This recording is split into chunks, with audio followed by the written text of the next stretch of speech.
Bonjour à tous, nouvelle vidéo aujourd'hui. Ça fait déjà un petit moment que j'ai pas fait de vidéo parce qu'il se passait pas grand chose, j'avais pas beaucoup de temps, j'ai déménagé.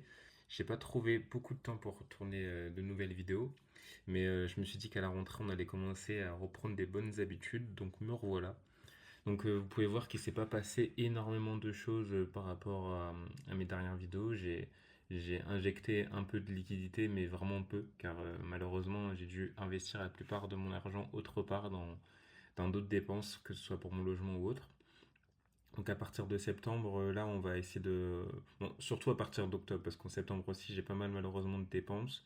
Mais là on va quand même essayer de repartir sur des bases saines, et surtout en octobre je redémarrais vraiment à investir comme il se doit.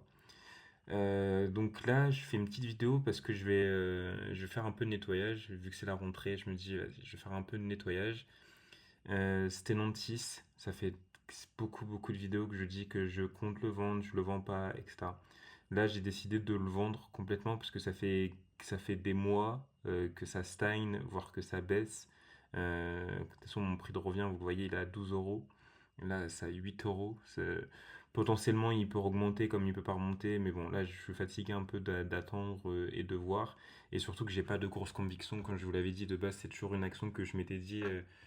Oui, pour le coup, c'était pas bien parce que c'était vraiment spéculatif, alors que je m'étais dit que j'allais pas du tout faire que de la spéculation. J'allais essayer d'investir vraiment sur du long terme. Comme c'est pour ça que sur mes ETF, j'ai la majorité de mes investissements, comme sur le S&P 500. Ça, c'est vraiment une conviction très forte, même si ça a baissé durant plusieurs années, je continuerai à investir dedans. Que Stellantis, non, c'est pas le cas. Stellantis, ça baisse pendant plusieurs années, je vais pas continuer à investir dedans. Peut-être si je vois vraiment une opportunité, parce que je recrois en la marque, à l'entreprise dans 2 3 ans, bah pourquoi pas. Mais en tout cas, sur le long terme, je n'y crois pas. Donc, je vais vendre Stellantis complètement. PNP, donc S&P 500, je garde. Coface, je vais pas plus m'exposer. Je vais rester là-dessus. Le Nasdaq, je vais potentiellement réinvestir dessus. CAC 40, je vais pas réinvestir dessus. Snyder aussi, je comptais pourquoi pas réinvestir, parce que vraiment le cours à 210 euros, je me dis pourquoi pas. Et ASML, bah, malheureusement, j'aimerais bien. J'aimerais vraiment bien, parce que c'est une conviction, une forte conviction ASML, mais malheureusement, j'ai pas 630 euros à mettre sur cette action. Donc on va vendre, c'est parti.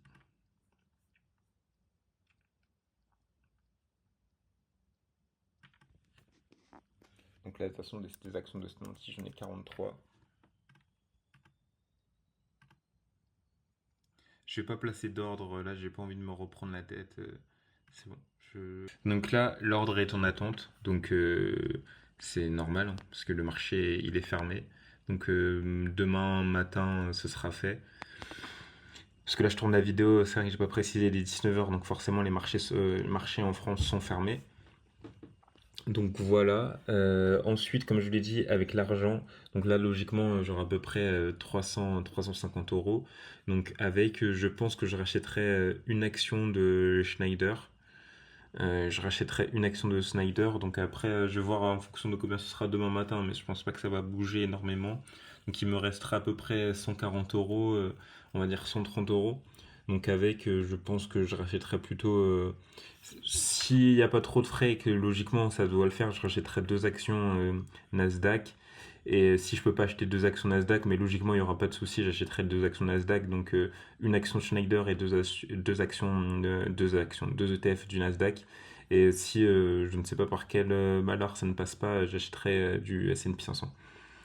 Donc voilà ce que je voulais vous montrer. Donc après, si on regarde côté finance, bah, côté mon budget, comme vous connaissez, le budget que je fais tous les mois. Donc là, c'est pour ça que je vous dis que là, mon loyer a pas mal augmenté, malheureusement. Donc là, c'est pour ça que là, j'ai pas énormément à mettre parce que j'ai beaucoup de choses à acheter. Là, c'est vrai que j'ai achat cadeau, mais je devrais plutôt séparer cadeau parce que là, vraiment, c'est pour les achats pour mon appart, pour des choses que je compte acheter, que j'ai déjà acheté.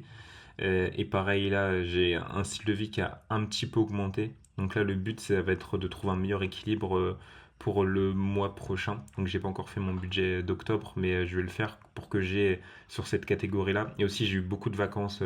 Voilà, mon budget, il est un peu infernal en août. Si je vous montre. surtout en termes d'achat, parce que j'ai dû m'acheter du nouveau matériel comme un nouveau PC. Et les vacances, pareil, j'ai réservé mes vacances, je pars en vacances en septembre, donc voilà, j'ai quand même fait pas mal de dépenses qui m'ont desservi sur la partie invest, mais que je regrette pas, hein, que je regrette pas du tout. Mais voilà, donc c'est pour ça que je vous dis là, je vais refaire mon budget pour octobre et pour qu'octobre ce soit un budget un peu plus respirable pour pouvoir mettre beaucoup plus de côté et reprendre des bonnes habitudes comme je vous le disais. De toute façon, je referai une vidéo d'ici une dizaine de jours quand je recevrai mon salaire, quand je vais investir. De toute façon, comme vous le voyez ici, hein, il n'y aura pas beaucoup à investir.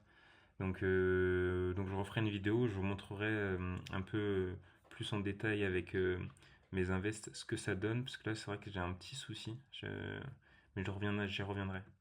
J'y reviendrai, donc voilà. Je referai une meilleure vidéo, en tout cas, comme je vous le dis, là mon ordre il est passé pour Stellantis, donc dans ma prochaine vidéo vous ne verrez plus de Stellantis. Vous verrez une ligne en moins, ce qui fera du bien, parce que vraiment là je traîne depuis trop longtemps une moins-value qui sert à rien, qui fait que s'accentuer ou perdurer, et c'est pas positif, ça sert vraiment à rien. Vous voyez, il y a des moins-values comme ici Schneider et SML que j'assume à 100%, que je reste convaincu, mais des moins-values sur un Stellantis, je trouve, ça fait quasiment un an que je traîne ça, et ouais, je vois pas l'utilité de continuer là-dessus. Même si potentiellement, oui, ça peut augmenter, mais après, là, là, j'aime plus trop parce que là, on part plus sur de l'investissement, qu'on essaye d'être rigoureux, intelligent, mais plutôt sur de la spéculation et autres. Et c'est pas ce que j'ai envie de faire sur mon PEA. Donc voilà ce que je voulais vous montrer aujourd'hui, et on se retrouve du coup plus tard dans le mois pour une prochaine vidéo. Prenez soin de vous, et à bientôt. Salut!